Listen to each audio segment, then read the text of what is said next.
नमस्कार, दिन भर की बड़ी खबरों में आपका स्वागत है। मैं हूं आराधना।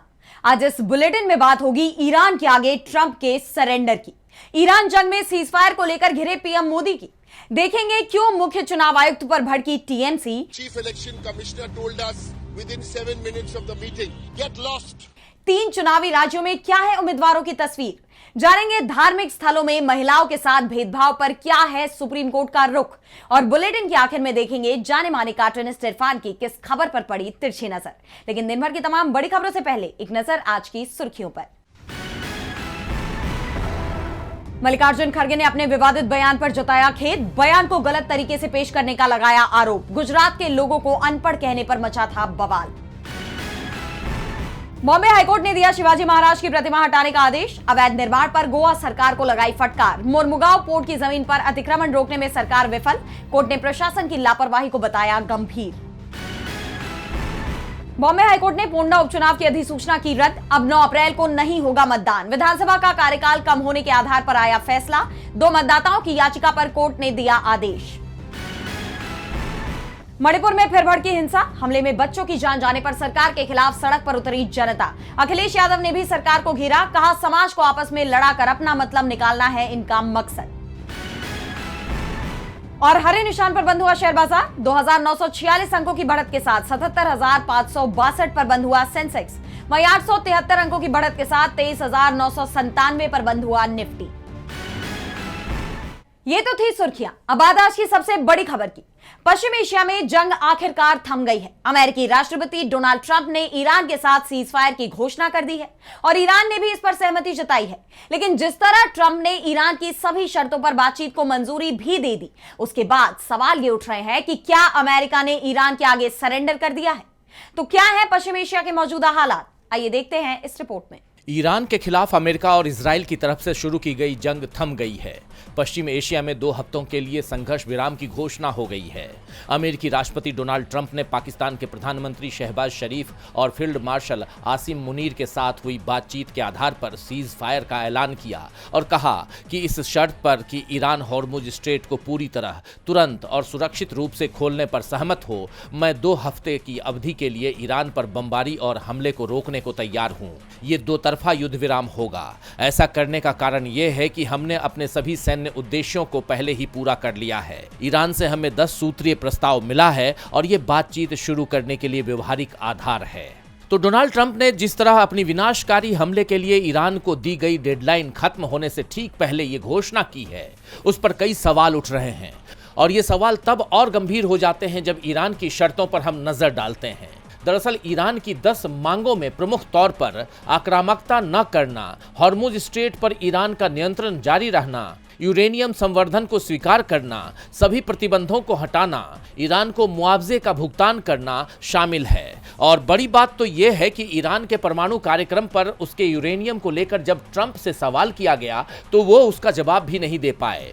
यानी अमेरिका और इजराइल ने जिस वजह से जंग शुरू की थी कि ईरान के पास संवर्धित यूरेनियम है, वो परमाणु बम बना लेगा, इसलिए उसे रोकना होगा। अब ट्रंप ईरान को उसी की इजाजत देने पर मजबूर नजर आ रहे हैं, क्योंकि ईरान की शर्तों को मंजूर करने का मतलब होगा उसके परमाणु कार्यक्रम को मंजूरी देना। ऐसे में ट्रंप बुरी तरह घिर गए हैं। उनके अपने ही देश में उनका विरोध देखा जा रहा है। अमेरिकी सीनेटर क्रिस मर्फी ने ईरान के खिलाफ लड़ाई के इस अंत को राष्ट्रपति ट्रंप का सरेंडर बताया है। वहीं ईरान में जश्न का माहौल है। ईरान की सुप्रीम नेशनल सिक्योरिटी काउंसिल ने इसे तेहरान की बड़ी जीत बताया है। ईरान के सर्वोच्च नेता मुज्तबा खामनेई ने अपने संदेश में कहा है कि ये युद्ध का अंत नहीं है, लेकिन सभी मिलिट्री यूनिट्स को गोलीबारी रोक देनी चाहिए। ईरान ने यह भी कहा है कि 2 हफ्तों के लिए हॉर्मुज को खोल दिया जाएगा। इजराइल ने भी युद्ध विराम पर सहमति जताई है, लेकिन यह भी साफ कर दिया है कि यह लेबनान पर लागू नहीं होगा। जिसके बाद ईरान ने चेतावनी दी है कि अगर इजराइल की तरफ से लेबनान पर हमले नहीं रोके गए तो तेल अवीव में कहर बरपेगा। फिलहाल इस संघर्ष विराम के बाद अब 10 अप्रैल को पाकिस्तान के इस्लामाबाद में बैठक होगी। संयुक्त राष्ट्र से लेकर यूरोपियन यूनियन, रूस, यूक्रेन, भारत और ऑस्ट्रेलिया तक तमाम देशों ने इस युद्ध विराम का स्वागत किया है। वहीं अमेरिकी उपराष्ट्रपति जेडी वेंस ने इसे नाजुक युद्ध विराम बताया और तेहरान को चेतावनी देते हुए कहा कि अगर वो झूठ बोलेंगे, अगर वो धोखा देंगे तो वो खुश नहीं होंगे। ट्रंप ने भी उन देशों पर तत्काल 50% टैरिफ की घोषणा कर दी है जो ईरान को हथियारों की सप्लाई करते हैं। इस बीच ईरान की लावान द्वीप पर स्थित लावान तेल रिफाइनरी में धमाका हुआ है। कुवैत पर भी ड्रोन अटैक हुआ है, जिसके बाद इस युद्ध विराम के टिकने को लेकर भी कई सवाल खड़े हो गए हैं। बहरहाल क्या अब पश्चिम एशिया में स्थिर रूप से शांति आ पाएगी, ये देखना होगा। अमेरिका और ईरान के बीच सीज फायर हो गया है। दोनों देश 2 हफ्तों के लिए हमले रोकने पर राजी हो गए हैं, जिसे लेकर तमाम देशों की तरफ से प्रतिक्रियाएं सामने आ रही हैं। भारत ने भी अपने नागरिकों को एडवाइजरी जारी की है, लेकिन मोदी सरकार विपक्ष के निशाने पर आ गई है। कांग्रेस ने इसे पीएम मोदी के लिए गंभीर झटका बताया है। तो अमेरिका और ईरान सीज फायर पर क्यों गरमाई भारत की सियासत, जानने के लिए देखिए ये रिपोर्ट। अमेरिका और ईरान के बीच 40 दिन से जारी जंग के बाद आखिरकार 2 हफ्ते के सीज फायर पर सहमति बन गई है। दोनों देशों के बीच हुए इस समझौते को लेकर तमाम नेताओं की प्रतिक्रियाएं आई हैं। कांग्रेस ने सीज फायर में पाकिस्तान की भूमिका को लेकर पीएम मोदी पर जमकर निशाना साधा। पार्टी ने इसे प्रधानमंत्री मोदी की अत्यधिक व्यक्तिगत कूटनीति के लिए गंभीर झटका बताया है। कांग्रेस सांसद जयराम रमेश ने निशाना साधते हुए कहा है कि हर जगह राहत की सांस ली जा रही है। विदेश मंत्री ने पाकिस्तान को दलाल बताकर खारिज कर दिया, लेकिन अब स्वघोषित विश्व गुरु पूरी तरह बेनकाब हो गए हैं। उनका खुद का घोषित 56 इंच का सीना सिकुड़ गया है। उनकी कायरता न केवल इजराइल की आक्रामकता पर, बल्कि व्हाइट हाउस में उनके करीबी दोस्त के जरिए इस्तेमाल की जा रही पूरी तरह से अस्वीकार्य और शर्मनाक भाषा पर उनकी चुप्पी से प्रदर्शित होती है।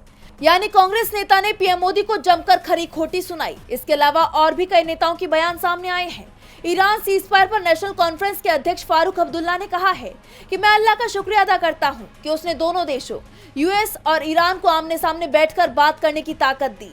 जंग किसी भी मसले का हल नहीं है। इसके अलावा सपा सांसद अवधेश प्रसाद ने सीज फायर को लेकर कहा कि जंग का नतीजा है कि लोग रसोई गैस के लिए तड़प रहे हैं। कोरोना काल जैसी स्थिति पैदा हो गई है। अफसोस के साथ कहना पड़ रहा है कि जंग के सामने आत्मसमर्पण कर दिया है, जिसका असर पूरे देश में पड़ रहा है। युद्ध बीमार हुआ है, विराम हुई है। मैं उसका स्वागत करता हूं और उम्मीद करता हूं कि युद्ध केवल 10 के दिन लिए नहीं, युद्ध हमेशा हमेशा के लिए खत्म। जैसा आप जानते हैं कि पश्चिम एशिया में बीते 40 दिनों से जंग जारी थी, जिस कारण हर देश में तबाही मची हुई है, क्योंकि ईरान ने हॉर्मुज़ स्ट्रेट को बंद कर दिया था, जहां से दुनिया भर में तेल की सप्लाई होती है। लेकिन अब उम्मीद है कि ईरान जल्द हॉर्मुज़ स्ट्रेट खोल देगा। पश्चिम एशिया में जंग थम गई है, लेकिन पश्चिम बंगाल में चुनाव आयोग और टीएमसी के बीच टकराव बढ़ता ही जा रहा है। दरअसल टीएमसी का एक प्रतिनिधिमंडल चुनाव आयोग से मिलने पहुंचा, लेकिन मुख्य चुनाव आयुक्त ज्ञानेश कुमार ने उन्हें गेट लॉस्ट कहकर अपमानित किया, जिस पर टीएमसी भड़क गई। उसने आयोग पर कई गंभीर आरोप लगाए हैं। तो क्या है ये पूरी खबर, जानेंगे इस रिपोर्ट में। पश्चिम बंगाल में विधानसभा चुनाव के चलते सियासी सरगर्मियां अपने चरम पर हैं। इस बीच राज्य की सत्तारूढ़ पार्टी टीएमसी का प्रतिनिधिमंडल चुनाव आयोग पहुंचा। टीएमसी ने चुनाव आयोग से मुलाकात उस वक्त करनी चाहिए जब हाल ही में निर्वाचन आयोग की तरफ से राज्य में एसआईआर प्रक्रिया पूरी होने के बाद पहली बार हर जिले की लिस्ट साझा की गई थी और इसमें करीब 51 लाख लोगों के नाम काटे गए थे। वहीं चुनाव आयोग ने टीएमसी नेताओं को भगा दिया। टीएमसी नेता डेरेक ओब्रायन ने चुनाव आयोग पर यह गंभीर आरोप लगाया है। डेरेक ओब्रायन ने चुनाव आयोग से मिलने की जानकारी देते हुए कहा, आज हम मुख्य चुनाव आयुक्त से मिलने गए। बैठक सुबह 10:02 पर शुरू हुई। जब हमने उनसे पूछा कि आप अधिकारियों के तबादले कैसे कर रहे हैं और स्वतंत्र और निष्पक्ष चुनाव कैसे करवाएंगे, बैठक के 7 मिनट के अंदर ही उन्होंने कहा कि यहाँ से दफा हो जाओ। जो मैंने आज देखा वो शर्मनाक है। I want to tell you what the election commissioner chief election commissioner told us within 7 minutes of the meeting. Get lost. This is what the chief election commissioner told the Trinamool Congress delegation. Get lost का हिंदी क्या होता है? निकल जाओ यहाँ से, निकल जाओ यहाँ से। ये इलेक्शन कमिश्नर बोला लास्ट में, तो हम निकल जाओ। डेरेक का कहना है कि महज 7 मिनट के अंदर ही मुख्य चुनाव आयुक्त ज्ञानेश कुमार ने उन्हें भगा दिया।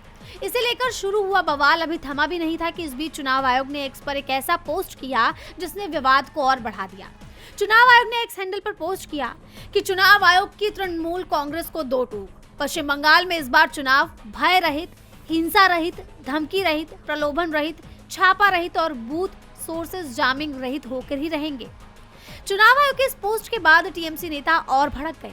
उनका कहना है कि जिस लहजे में ये पोस्ट किया गया, ये चुनाव आयोग का कम और बीजेपी का ज्यादा लग रहा है। चुनाव आयोग की इस पोस्ट पर पलटवार करते हुए टीएमसी नेता साकेत गोखले ने एक्स पर पोस्ट किया कि ये झूठ है, मैं स्वयं बैठक में उपस्थित था, ऐसी कोई बात नहीं हुई। मुख्य चुनाव आयुक्त ज्ञानेश कुमार ने हमसे केवल इतना कहा, यहाँ से चले जाओ। हम चुनाव आयोग को बैठक का लिखित विवरण जारी करने की चुनौती देते हैं, अन्यथा हम स्वयं ऐसा करेंगे। इसी कड़ी में टीएमसी नेता सागरिका घोष की प्रतिक्रिया भी सामने आई है।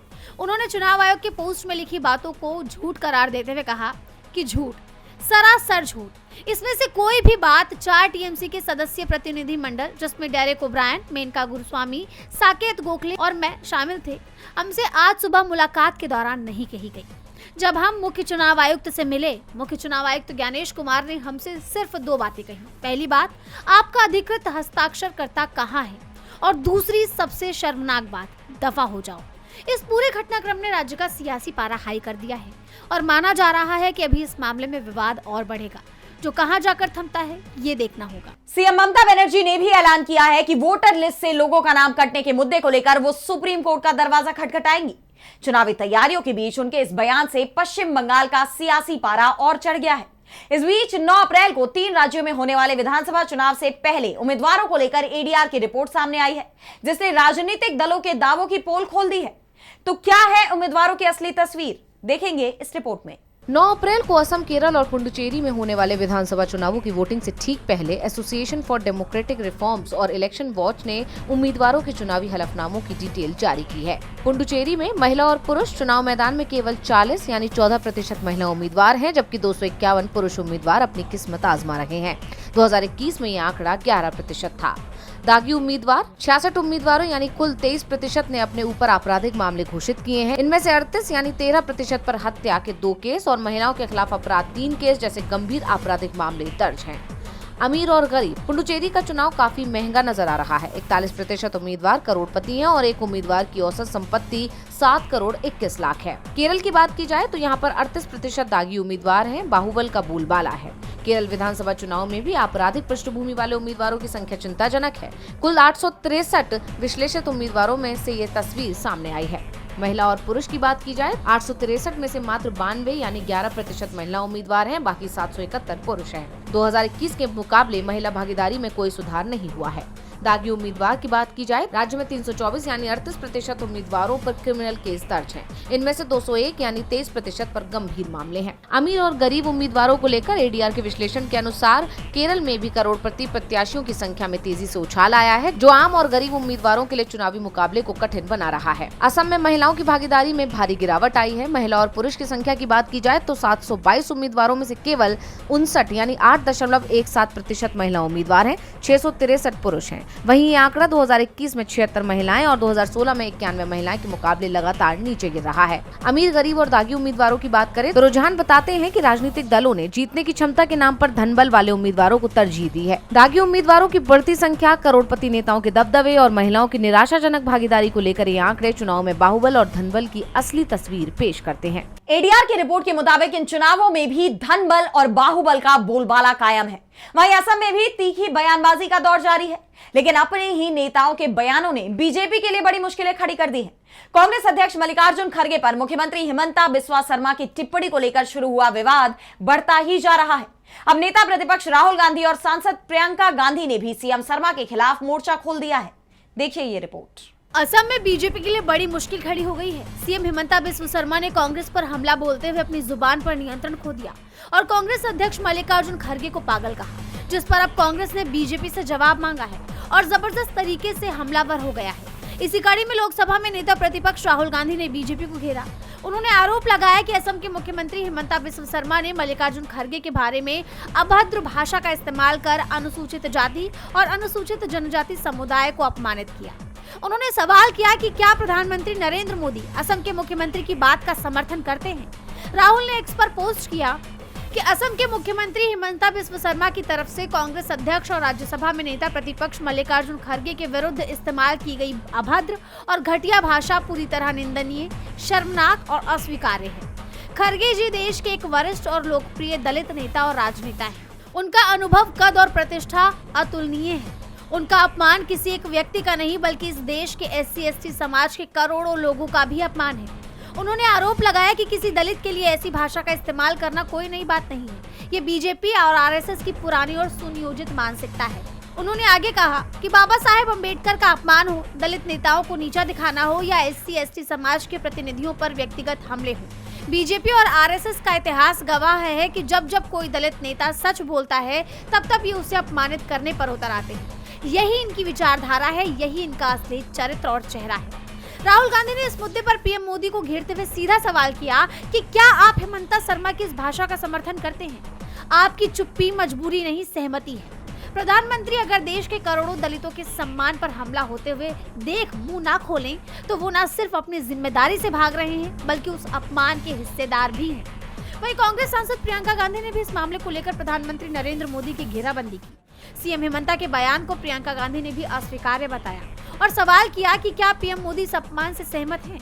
राहुल गांधी प्रियंका गांधी के इन हमलों से बीजेपी समेत सीधे प्रधानमंत्री नरेंद्र मोदी सवालों के घेरे में आ गए हैं। अब देखना होगा कि इस सवालों का जवाब सरकार की तरफ से आता है या नहीं। असम में वोटिंग से पहले बीजेपी विवादों से घिर गई है तो बिहार में सीएम पद को लेकर सस्पेंस अब भी बरकरार है और अब मुख्यमंत्री नीतीश कुमार के सरकारी आवास के बाहर लगे एक पोस्टर ने बिहार से लेकर दिल्ली तक हलचल मचा दी है।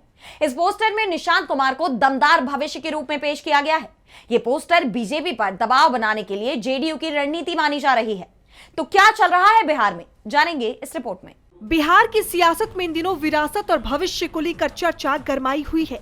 15 अप्रैल को संभावित नई सरकार के गठन से पहले ही मुख्यमंत्री की कुर्सी को लेकर सस्पेंस चरम पर है। इस बीच जेडीयू के मुख्य प्रवक्ता नीरज कुमार के एक पोस्टर ने सियासी गलियारों में हलचल तेज कर दी है। मुख्यमंत्री नीतीश कुमार के सरकारी आवास के बाहर लगे इस पोस्टर में उनके बेटे निशांत कुमार की एंट्री ने नए समीकरणों को जन्म दे दिया।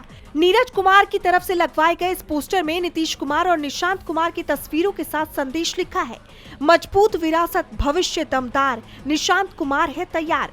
पोस्टर की सबसे खास बात ये है कि पिता पुत्र दोनों के नाम के शुरुआती अक्षरों NI को कलात्मक ढंग से हाईलाइट किया गया है। नीरज कुमार का तर्क है कि NI महज अक्षर नहीं बल्कि सुशासन की निरंतरता का प्रतीक है।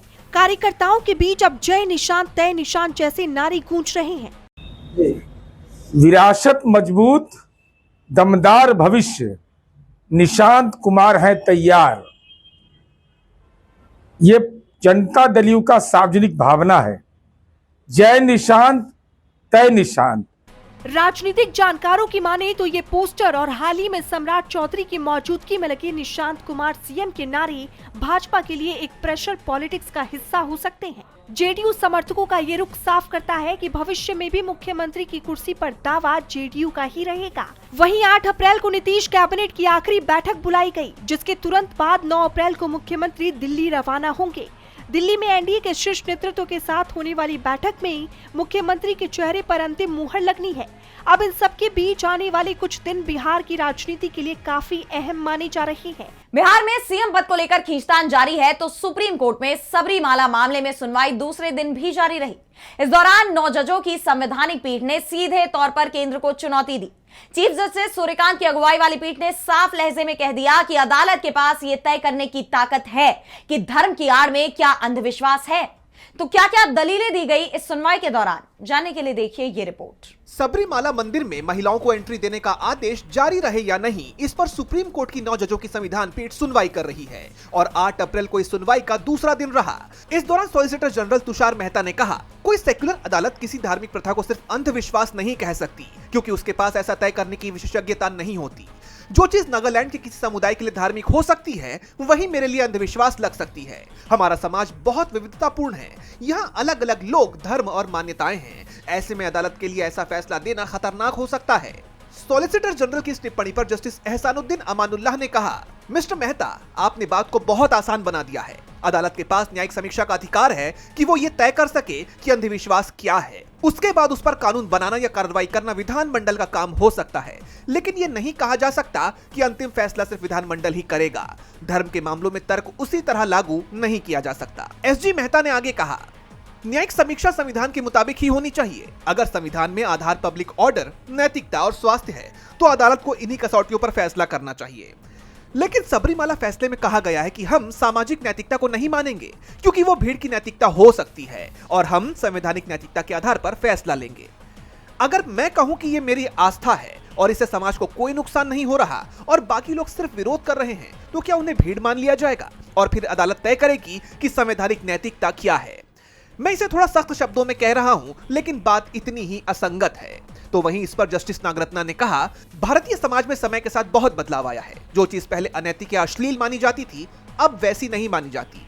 यही आज भारत की वास्तविकता है।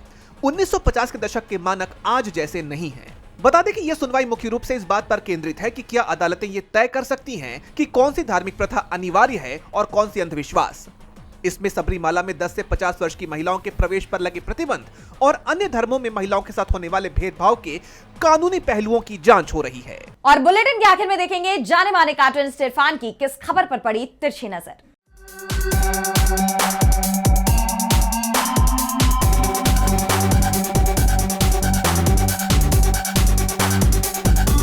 लौट के बुद्धू घर वापस लौटाए, अमेरिका ने आखिर सीज फायर मान ली है। ईरान के आगे उसने अपनी हार मान ली है और उसने सीज फायर का ऐलान कर दिया है। अरबों डॉलर खर्च करने के बाद भी हॉर्मुज का दरवाज़ा आखिर ट्रंप नहीं खुलवा पाए, इसी को तो बुद्धू कहा जाएगा। लेकिन बुद्धू दुआ कीजिए कि अपने घर ही वापस लौटे, अदरवाइज अगर घर से जाने के पहले वापस लौट आया तो फिर क्या होगा। फिलहाल तो 2 हफ्ते का सीज फायर है, पिक्चर अभी बाकी है।